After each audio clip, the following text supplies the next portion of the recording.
कम दे रहा है, आप कहेंगे हम जितना दिए हैं पूरा मन दिए, पूरा मन ही लेंगे।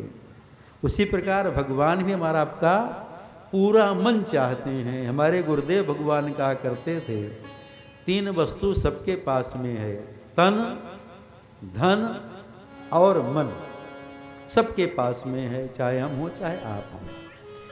तो भगवान धन नहीं चाहते और तन भी नहीं चाहते, भगवान केवल मन चाहते हैं और कुछ नहीं चाहते। आप अपने परिवार वालों से कहें, अपना मन हम तुमको दे रहे हैं, हमसे धन मत मांगो और तन मत मांगो। परिवार वाले कहेंगे तुम्हारे मन से हमारा काम नहीं चलना है, क्या हमको तो टनाटन धन चाहिए, चाहे जहाँ से ला के दो, टनाटन धन चाहिए, तुम्हारे मन से हमारा पेट भरने वाला नहीं है, कह देंगे ना। हमको तो धन चाहिए और तन चाहिए। लेकिन ठाकुर जी कितने कृपालु हैं, जिसका ग्राहक संसार में कोई नहीं। मन की कीमत को संसार वाले लोग नहीं जानते, मन की कीमत को तो केवल भगवान ही समझते हैं। तो भगवान कितने कृपालु कहते हैं, जिसका ग्राहक संसार में कोई नहीं है, कोई मन नहीं चाहता, केवल धन चाहता है। तो मन हमको केवल दे दो, अपना धन और तन दे रहो, संसार में कोई बात नहीं, अपना मन हमको दे दो। लेकिन हम लोग इतने अभागे हैं कि अपना मन भगवान को नहीं देते। संसार का काम तो मन लगा करके करते हैं, और भगवान का पूजा पाठ ऐसे बिना मन के करते हैं। इसलिए भगवान को अपना मन देना चाहिए। एक भक्त रहीम जी हुए, वो भगवान को भेंट करना चाहिए। सोचे भगवान को क्या दें, सोचे इनको रत्न दें, तो मन में आया जहाँ से ये रत्न निकलते हैं, रत्नाकर में, समुद्र में तो शयन करते हैं, क्षीर समुद्र में, इनको रत्नों से प्रसन्नता नहीं होगी। फिर आया इनको हम धन दें, हाँ इतना ठीक है। तो रहीम जी विचार करते हैं इनके पास धन की भी कमी नहीं है, क्योंकि जो धन की अधिष्ठात्री देवी लक्ष्मी जी हैं, इनके बाएं भाग में विराजमान है, तो इनके पास धन की भी कमी नहीं है। तो रहीम जी विचार करते हैं भगवान के पास में किस वस्तु की कमी है, जो हम उनको मिल जाए तो प्रसन्न हो जाएं। विचार करते करते रहीम जी के मन में आया कि भगवान के पास मन नहीं है, मन के निर्धन हैं, इनके मन को गोपियों ने चुरा लिया है, इनका मन गोपियों के पास में रहता है। इसलिए रहीम जी अपना मन भगवान को दे रहे हैं। रत्नाकरस्तव गृहं गृहिणी च पद्मा, किं देयमस्ति भवतो जगदीश्वराय, आभीरवामनयने ऋतमानसाय, दत्तं मनो यदुपते कृपया गृहाणु। तो भगवान को देने लायक कोई वस्तु है तो केवल मन है। मन ही चाहते भगवान और कुछ नहीं चाहते, क्योंकि मन भगवान के पास में नहीं है। श्री राम जी भी श्री किशोरी जी से कहते हैं कि मेरा मन हमेशा आपके पास में ही रहता है, मैं आपसे कितना प्रेम करता हूँ वो मेरा मन ही जानता है, लेकिन मन मेरा आपके पास में हमेशा रहता है। तत्व प्रेम कर ममयरु तोरा, जानत प्रिया एक मन मोरा, सो मन सदा रहत तो ही पाही, जान प्रीति रस इतने ही माही। तो भगवान को देने लायक कोई वस्तु है तो मन ही है। से भगवान का भजन पूजा पाठ मन से करना चाहिए, मन से करना चाहिए। लेकिन हम लोग भगवान से व्यवहार करते हैं और संसार वालों से प्रेम करते हैं।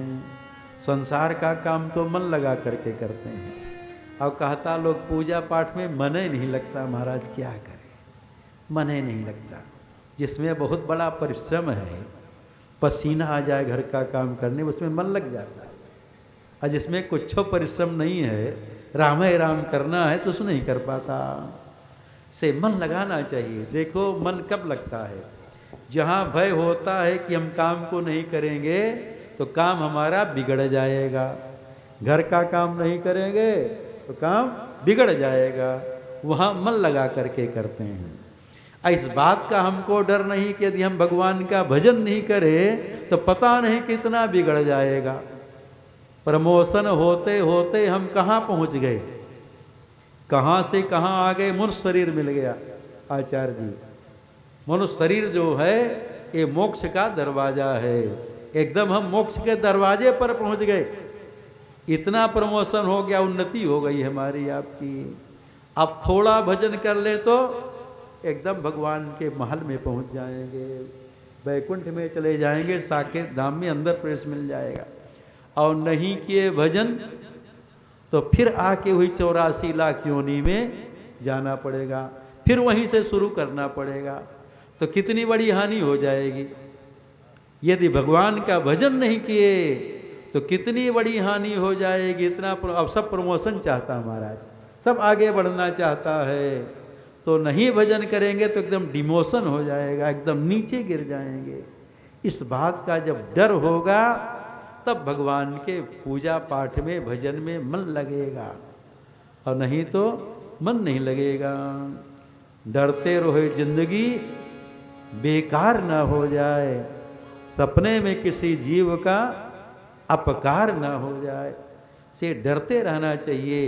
मानव शरीर भगवान की कृपा से मिला है, हमारे आपके पुरुषार्थ से नहीं मिला है। कबहु करि करुणा नर देही, देत ईस बिनु हेतु स्नेही। जब भगवान उस जीव के कष्ट को देखते हैं कि 84 लाख योनियों में अनेक प्रकार का कष्ट भोग रहा है, तो भगवान को दया आ जाती है। आप बीच में उसको मानो शरीर दे देते हैं कि जा बच्चा अपना कल्याण कर ले। और नहीं कल्याण का साधन किए, नहीं भजन पूजा पाठ किए, तो फिर उसी 84 लाख योनियों में जाना पड़ेगा। से डरते रहना चाहिए, ये जिंदगी बेकार ना हो जाए, नहीं पता कहाँ नहीं कहाँ चले जाएंगे। तब भगवान इसलिए एकाग्र मन से भगवान की कथा श्रवण करे, उनके नाम का संकीर्तन करे, भगवान का ध्यान करे और उनका पूजन करे, नित्य करे। श्रोतव्य कीर्तितव्यश्च देयः पूज्यश्च नित्यदा। नित्य भगवान की कथा श्रवण करे, नाम संकीर्तन करे, ध्यान करे, पूजन करे। रोज करना चाहिए। भोजन रोज करते हैं कि नहीं? और दिन में कई बार कर लेते हैं, एक के बार नहीं, दिन में कई बार कर लेते हैं। अब भजन पूजा पाठ का एक के बार का नियम है। मान लीजिए सुबह जब नहाया जितने बजे तो कुछ कर लिया, अगरबत्ती दिखाई करके कुछ कर लिया, वो जल्दी जल्दी। भोजन तो बैठ के खा लेता है, और पूजा इसे अगरबत्ती दिखाई दिया, बैठ तो नहीं हो बहुत लोग। तो भोजन तो रोज कर लेते हैं, उसी प्रकार से भजन भी जरूरी है। जैसे भोजन उसी प्रकार से भजन भी जरूरी है। भोजन करने से शरीर पुष्ट होता है। ये पंच तत्वों से बना है ना, तो इन पंच तत्वों को लेते हैं तो शरीर पुष्ट होता है। तो और इसके अंदर में भगवान है, परमात्मा है। यदि भगवान का हम भजन नहीं करेंगे तो आत्म तत्व कमजोर हो जाएगा। लोग कहता इसका विल पावर कमजोर है, आत्मविश्वास इसमें नहीं है। तो भगवान का भजन करने से आत्मबल की वृद्धि होती से भगवान का भजन भी रोज जरूरी है। यहाँ कहा गया नित्यदा, मतलब रोज करो। जैसे भोजन रोज करते हैं उसी प्रकार से भगवान का भजन भी, पूजा पाठ भी रोज करो। देखिए बिना भजन के मन शांत नहीं होगा, हम सबका टेंशन दूर नहीं होगा। थोड़ा भजन करेंगे तो मन शांत हो जाएगा, टेंशन फ्री हो जाएंगे महाराज। भजन करने से टेंशन दूर हो जाता है। हरि भजन बिना सुख शांति नहीं। हरि भजन बिना सुख शांति नहीं। हरे भजन बिना सुख शांति नहीं। हरि भजन बिना सुख शांति नहीं। श्री राम बिना या राम नहीं। श्री राम बिना या राम नहीं। श्री राम बिना या राम नहीं। श्री राम बिना या राम नहीं। हरि भजन बिना सुख शांति नहीं। हरि भजन बिना सुख शांति नहीं। श्री राम बिना या राम नहीं। श्री राम बिना या राम नहीं। सीताराम सीताराम सीताराम जय सीताराम। सीताराम सीताराम सीताराम जय सीताराम। सीताराम सीताराम सीताराम जय सीताराम। सीताराम सीताराम सीताराम जय सीताराम। श्री राम बिना या राम नहीं। श्री राम बिना या राम नहीं। श्री कृष्ण बिना सुख शांति नहीं। श्री कृष्ण बिना सुख शांति नहीं।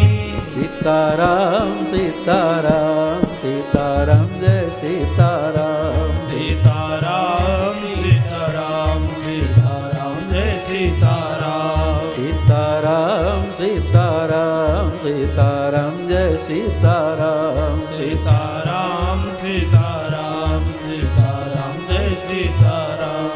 सीताराम सीताराम सीताराम जय सीताराम। सीताराम सीताराम सीताराम जय सीताराम। कितने अयोध्यावासी हैं जहाँ तहाँ बैठ करके उपदेश करते रहते हैं कि श्री राम जी का भजन करो। स्वयं राम जी का गुण गाते रहते हैं और उपदेश भी करते हैं।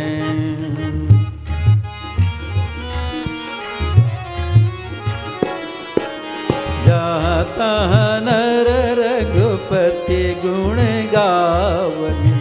जहाँ तहाँ नर रघुपति गुण गावे। बैठी परस पर यही सिखावनी। बैठी परस पर है सिखावे। भजहु प्रणत प्रतिपालक रामई। भजहु प्रणत प्रतिपालक रामई। शोभाशील रूप गुण धामई। शोभाशील रूप गुण धामई। सीताराम सीताराम सीताराम जय सीताराम। सीताराम सीताराम जय सीताराम। सीताराम सीताराम सीताराम जय सीताराम। सीताराम सीताराम सीताराम जय सीताराम। सीताराम सीताराम सीताराम जय सीताराम। सीताराम सीताराम सीताराम जय सीताराम। सीताराम सीताराम सीताराम जय सीताराम। सीताराम सीताराम सीताराम जय सीताराम। सीताराम सीताराम सीताराम जय सीताराम। सीताराम सीताराम सीताराम जय सीताराम। सीताराम सीताराम सीताराम जय सीताराम। सीताराम सीताराम सीताराम जय सीताराम। सीताराम सीताराम सीताराम जय सीताराम। सीताराम सीताराम सीताराम जय सीताराम। सीताराम सीताराम सीताराम जय सीताराम सीताराम सीताराम सीताराम जय सीताराम सीताराम सीताराम सीताराम जय सीताराम सीताराम सीताराम सीताराम जय सीताराम श्री राम बिना या राम नहीं श्री राम बिना या राम नहीं श्री राम बिना या राम नहीं श्री राम बिना या राम नहीं हरि भजन बिना सुख शांति नहीं हरि भजन बिना सुख शांति नहीं श्री राम बिना या राम नहीं श्री राम बिना या राम नहीं श्री राम बिना या राम नहीं या राम नहीं या राम नहीं। सौनक महात्मा सूत जी से प्रार्थना करते हैं हम उस कथा को स्मरण करना चाहते जो कथा श्री सुखदेव भगवान श्री परीक्षित जी को श्रवण कराए। इधर बहुत ज़्यादा समय लग गया। सोत सोत महाभागो बदनो बददाम्बर तथा भागवती पुण्यां यदा भगवान शुकः कस्मिन् युगे प्रवृत्तेयं स्थाने वा केन हेतुना कुतः सन्नोदितः कृष्ण कृतवान् संहितां मुनि। सौनक महात्मा प्रार्थना करते हैं कि हम सुने कि सुखदेव जी जन्म लेते ही जंगल चले गए, अपनी माँ की ओर देखे न पिता की ओर, फिर कैसे 7 दिन एक स्थान में बैठ करके श्री परीक्षित जी को कथा श्रवण कराए। हम लोग पहले समझ लें सुखदेव भगवान हैं कौन। ये श्री राधा रानी के लीला सुख हैं। श्री राधा रानी इनको बहुत प्यार करती हैं, अपने हाथ से अनार अमनिया करती हैं, छीलती हैं और बाएं हाथ में सुखदेव जी को बैठा करके अपने हाथ से अनार खिलाती हैं।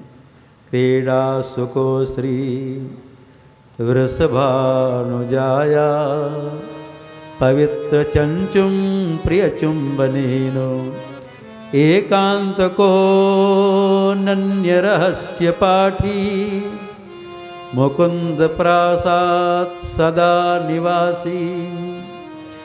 तो श्री राधा रानी बहुत प्यार करती हैं, नित्य निकुंज में निवास करने वाले हैं। और करते क्या हैं, भगवान श्री कृष्ण की लीला का दर्शन करके और आकर श्री राधा रानी को गा करके सुनाते हैं।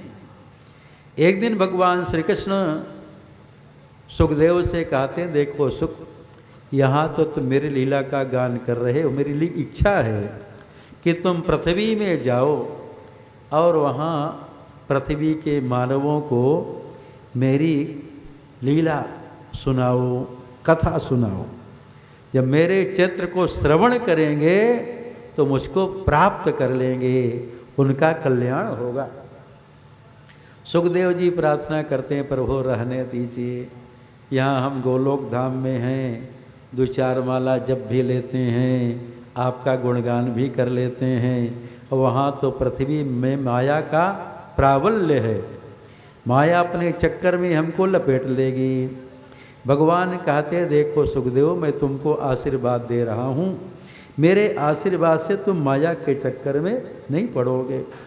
भगवान की आज्ञा से सुखदेव जी आए, एक सुग्गी के गर्भ से अंडे के रूप में निकले। कथा प्रसिद्ध है, आप लोग जानते हैं। श्री पार्वती जी शंकर जी से प्रार्थना कर, नारद जी आए पार्वती जी के यहाँ, शंकर जी के यहाँ, और पूछते हैं कि आपको शंकर जी प्यार करते हैं कि नहीं। पार्वती जी कहती हैं बहुत प्यार करते हैं, कुछ छिपाते नहीं। नारद जी कहते नहीं आपका भ्रम है, शंकर जी आपसे कपट करते हैं। पार्वती जी कहती नहीं कुछ नहीं छिपाते, कपट नहीं करते।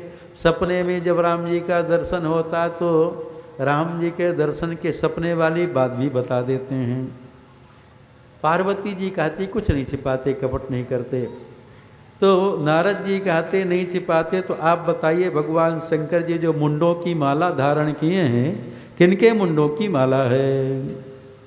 पार्वती जी कहते हमको नहीं पता, पता नहीं किसके मुंड की माला पहने। तो नारद जी कहते तभी तो मैं कह रहा हूँ शंकर जी आपसे कपट करते हैं, उनके मन में कपट नहीं होता तो बता दिए होते। अब नारद जी चले गए, पार्वती जी नाराज हो गई। शंकर जी आए, देखे पार्वती जी नाराज हैं, प्रार्थना करते हैं क्यों नाराज हो? शंकर कहती बहुत कपटी हो आप, मुझसे कपट करते हो। शंकर जी कहते नहीं पार्वती मैं आपको बहुत प्रेम करता, कपट नहीं करता। तो पार्वती जी कहती आज तक आप क्यों नहीं बताए कि किसके मुंडों की माला पहने हैं? भगवान शंकर जी कहते पार्वती जो मुंड माला ही प्रमाण है, मैं आपसे कितना प्रेम करता हूँ, आपको कितना चाहता हूँ। पार्वती जी कहती कैसे प्रमाण है? भगवान शंकर जी कहते देखो पार्वती आपकी जब मृत्यु हो जाती है, मैं आपसे बहुत प्रेम करता हूँ, तो आपका सिर लेकर के अपने माला में पुरो लेता हूँ, यही आपके ही मुंडों की माला है। पार्वती जी देखी, कहती इतने बार मैं जन्म ले चुकी, मर चुकी, अब आप एक बार भी नहीं मरे, कौन सी संजीवनी बूटी पी लिए कि आप अमर हो गए? भगवान शंकर जी कहते देखो पार्वती मैं अमर कथा जानता हूँ, अमर कथा कह करके सुन करके मैं अमर हो गया हूँ। जो श्रीमद् भागवत महापुराण की कथा है, ये राम कथा है, यही अमर कथा है। तो पार्वती जी कहती आप हमको भी अमर कथा सुना करके अमर बना दीजिए। पार्वती जी के प्रार्थना पर शंकर जी तैयार हुए, कहते देखो पार्वती कथा सुनने का सब अधिकारी नहीं होता, अधिकारी को ही कथा श्रवण करानी चाहिए। आप बाहर जाएं, कोई जीव जंतु उसको हटा दें। पार्वती जी बाहर आईं, जितने जीव जंतु थे सबको भगा दी, और अंडा सुग्गा का उसमें सुखदेव जी थे पड़ा हुआ था। पार्वती जी अंदर आ गईं, शंकर जी से प्रार्थना करती अब कोई नहीं है, अमर कथा प्रारंभ करें। शंकर जी कहते देखो पार्वती मैं तो नेत्र बंद करके अपने आराध्य श्री राधा कृष्ण का ध्यान करते हुए कथा कहूँगा, तो क्या प्रमाण की आप कथा सुन रही हैं? पार्वती जी कहती मैं ओम ओम ओम करती रहूँगी, तो आपको पता लग चलता रहेगा कि मैं कथा सुन रही हूँ। अब शंकर जी कथा प्रारंभ किए, अब पार्वती जी ओम ओम करती हुई कथा सुन रही थी, लेकिन कथा में निद्रा महारानी आ जाती हैं, नींद आ जाती है। अब पार्वती जी सोए गई। तब तक कथा सुन करके अंडे से सुखदेव भगवान प्रकट हो गए, और सुखदेव भगवान ओम ओम करने लगे। कथा बहुत आगे निकल गई, 10वां स्कंद पूरा हो गया। जब पार्वती जी की नींद खुली तो प्रार्थना करती हैं हे भोले बाबा मैं तो भगवान श्री कृष्ण की कथा नहीं श्रवण कर पाई, मुझको नींद आ गई। तो शंकर जी कहते हमारे कान में तो ओम ओम की आवाज़ आ रही थी, आप जब सो गई तो ओम ओम उकारी कौन भर रहा था? शंकर जी त्रिशूल लेकर के बाहर निकले, देखे सुखदेव जी बैठे थे, विचार करते कथा श्रवण करने का अधिकारी नहीं, चोरी से अमर कथा सुन लिया, अमर हो गया, इसको तो मारना चाहिए। शंकर जी पीछा के सुखदेव जी उड़े, वहाँ से उड़ते उड़ते उड़ते व्यास जी के आश्रम में पहुँचे। व्यास जी की पत्नी को जब आई जहाँ मुँह खुला तो सुखदेव जी उनके मुख से पेट में चले गए। शंकर जी आए व्यास जी के पास, कहते मेरा चोर आपके यहाँ आया है। व्यास जी कहते क्या चोरी किया? शंकर जी कहते अमर कथा सुन करके अमर हो गया, उसको मारूंगा। व्यास जी कहते इसलिए आपको लोग भोले बाबा कहता है, आप इतने भोले। कहते अमर कथा सुन करके जब अमर हो गया आप उसको कैसे मार पाएंगे? शंकर जी वापस अपने कैलाश पर्वत पर आ जाते हैं। वही सुखदेव जी व्यास जी की पत्नी के गर्भ में हैं। 12 वर्ष बीत गया, सुखदेव जी गर्भ से बाहर निकल नहीं रहे। व्यास जी कहते पुत्र बाहर निकलो, माँ को कष्ट होता होगा। सुखदेव जी कहते नहीं निकलूँगा। व्यास जी कहते क्यों? सुखदेव जी कहते हैं कि बाहर निकलूंगा तो माया अपने चक्कर में हमको लपेट लेगी। व्यास जी कहते कैसे बाहर निकलोगे? श्री सुखदेव जी कहते यदि भगवान श्री कृष्ण यहाँ आकर के हमको आज्ञा दें तो उनकी आज्ञा से मैं बाहर निकल सकता हूँ। वेद अभ्यास भगवान श्री कृष्ण का ध्यान करते हैं, भगवान श्री कृष्ण का प्राकट्य होता है और कहते हैं देखो सुख तुम बाहर निकलो, मैं तुमको आशीर्वाद दे रहा हूँ, तुम माया में लिप्त नहीं होगे। भगवान की आज्ञा से सुखदेव जी गर्भ से बाहर निकले और ना माँ की ओर देखे ना पिता की ओर देखे, सीधे जंगल की ओर प्रस्थान कर देते हैं। अरे 12 वर्ष के हो गए, चलने लगे, जंगल की ओर प्रस्थान कर दे। उनका कोई अभी संस्कार भी नहीं हुआ, नालोच्छेदन संस्कार भी नहीं हुआ, नाभि में नाला लिपटा है। सुखदेव जी जंगल की ओर चल देते हैं, व्यास जी पीछे पीछे लगे हुए हैं। यम प्रव्रजंत मनुपेतमपेत कृत्यम द्वैपायनो विरह कातरया जुहाव पुत्रेति तन्मयतया तरवोभिनेदुस्तं सर्वभूतहृदयं मुनिमानतोऽस्मि। सुखदेव जी जंगल के ओर प्रस्थान कर दिए, व्यास जी पीछे पीछे लगे, पुत्र वापस आ जाओ, वापस आ जाओ, तुम्हारी माँ को प्रसव हुआ है, वो मूर्छा अवस्था में है, जब होश में आएगी मुझसे पूछेगी मेरा पुत्र कहाँ, मैं क्या उत्तर दूंगा। व्यास जी पीछे पीछे लगे हैं। एक स्थान में सरोवर में देवियाँ नग्न होकर के स्नान कर रही थीं। सुखदेव जी आगे निकल गए, उनको देख कर लज्जित नहीं हुई, अपना वस्त्र नहीं पहनी।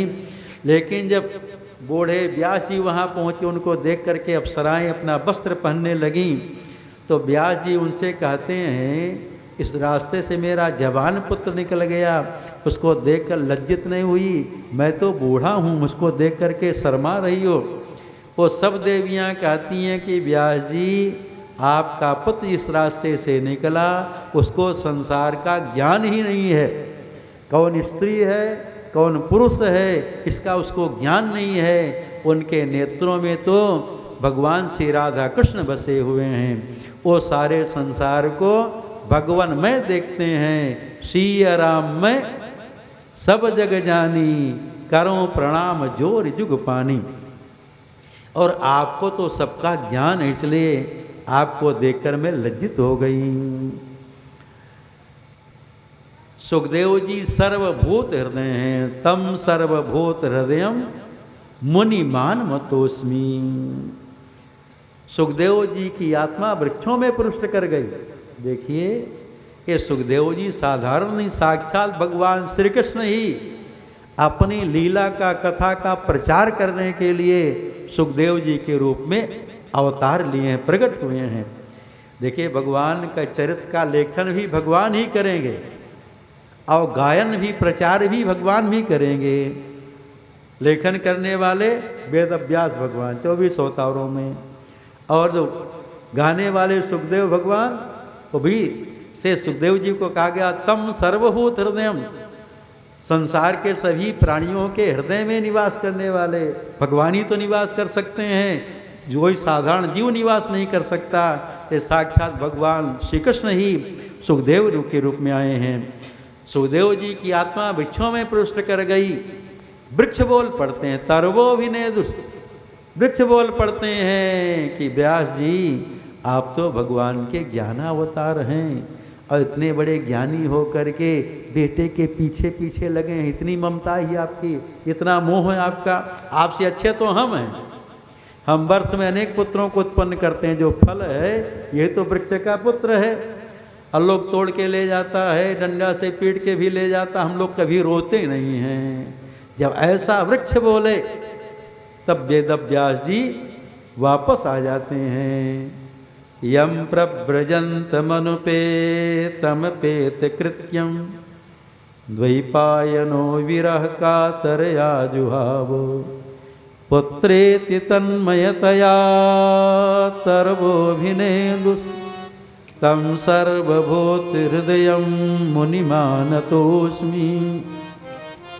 सुखदेव जी जंगल में रहते हैं, किसी गृहस्थ के घर को पवित्र करने की इच्छा जब होती है तो उस गृहस्थ के घर, उसी के घर के दरवाजे पर खड़े होते हैं जहाँ गाय बंधी होती है।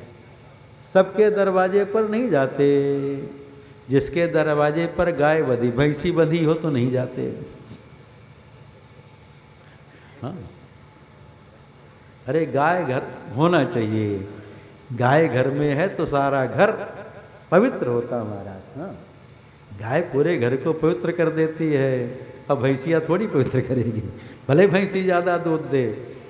तो उसी के घर में जाते हैं जहाँ गाय बंधी होती है। वो गृहस्थ जब देखता है दरवाजे पर महात्मा खड़े, सन्यासी खड़े, तुरंत गाय धोता है और सुखदेव भगवान को दूध पिला देता है। सुखदेव जी दूध पी करके पुनः जंगल में आ जाते हैं। उतने देर ठहरते हैं किसी के दरवाजे पर जितना समय गाय के दुहने में लगता है। सगोदोहन मात्रम ही गृहे से गृह में दिनाम अवेक्षते महाभागस तीर्थे कुर्वंस तदाश्रमम। व्यास जी असंतुष्ट हैं, अपने अंदर की कमियों को खोज रहे थे, लेकिन कमी मिल नहीं रही थी। दुख का कारण अभाव है। जब हम सबको ऐसा लगता कि मेरे पास किसी वस्तु की कमी है, अभाव है, तुरंत हम दुखी हो जाते हैं। और किसी वस्तु की कमी का अनुभव ना हो तो हम कभी दुखी भी नहीं होंगे। तो व्यास जी अपने अंदर की कमियों को खोज रहे थे कि मेरे अंदर में क्या कमी आ गई कि मेरा मन प्रसन्न नहीं है। हम सब जब दुखी होते हैं अपनी कमी नहीं देखते, दूसरे की कमियों को देखते हैं। उनको कमी मिल नहीं रही थी। व्यास जी के कानों में भगवान नाम संकीर्तन के शब्द सुनाई पड़े। देवर्षि नारद वीणा बजाते हुए नाम संकीर्तन करते आ रहे थे। श्रीमन्नारायण नारायण नारायण, श्रीमन्नारायण नारायण नारायण, श्रीमन्नारायण नारायण नारायण, श्रीमन्नारायण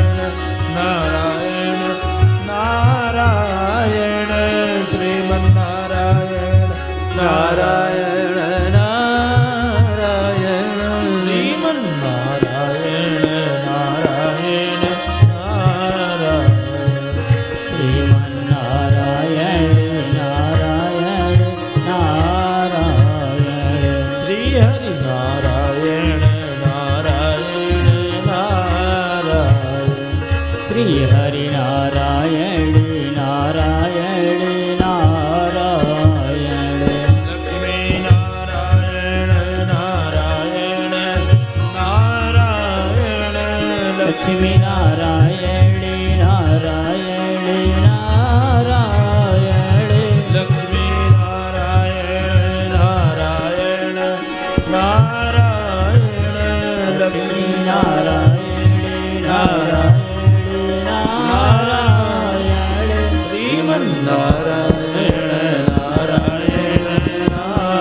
व्यास जी उड़ करके गुरुदेव नारद जी का स्वागत करते हैं, आसन विराजमान करके पूजन करते हैं, प्रार्थना करते हैं मेरा मन प्रसन्न क्यों नहीं है आप बतावें।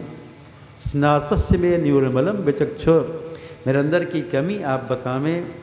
देवर्षि नारद कहते हैं कि व्यास जी आप एक अपौरुषेय वेद को 4 भाग में बांट दिए, ऋग्वेद, यजुर्वेद, अथर्ववेद, सामवेद, पंचम वेद स्वरूप महाभारत की रचना किए, 17 पुराणों की रचना की। लेकिन आप इन वेदों में, पुराणों में, महाभारत में बहुत धर्म का निरूपण किए, कर्म का निरूपण किए, ज्ञान का निरूपण किए, वैराग का निरूपण किए, लेकिन आज तक आप झूम करके प्रेम से मस्ती में भगवान श्री कृष्ण का गुणगान नहीं किए हैं। और आप जब तक भगवान श्री कृष्ण का गुणगान नहीं करेंगे तब तक आपका मन प्रसन्न नहीं होगा। ना तथा वासुदेवस्य महिमायनुवर्णितः। व्यास जी कहते हैं भगवान का चरित्र बड़ा विचित्र है, वो तो समझ में नहीं आता कैसे वर्णन करें। देवर्षि नारद अपने पूर्व जन्म की कथा सुनाते हैं और कहते हैं देखिए व्यास जी भगवान कितने कृपालु हैं। मैं दासी पुत्र था और दासी पुत्र से ब्रह्मा जी का पुत्र हो गया। इतने कृपालु हैं कि दासी पुत्र से मैं ब्रह्मा जी का पुत्र हुआ। अब कथा विस्तार से कहेंगे तो नहीं पहुँचेंगे, अभी सुखदेव भगवान को ही बुलाना है। तो बड़े कृपालु हैं, इसलिए नारद जी उपदेश करके चले जाते हैं। वेद अभ्यास भगवान बद्रिकाश्रम से ऊपर सम्याप्रास आश्रम में सरस्वती नदी में आचमन करते हैं और बैठ गए भगवान का ध्यान करने के लिए। अब जो विधि गुरुदेव नारद बताए थे, अब वेद व्यास जी के हृदय में भगवान का चरित्र प्रकट हो गया, सारा चरित्र उनको दिखाई पड़ने लगा। गुरुदेव की कृपा से ही चरित्र का दर्शन होगा। वो घर ही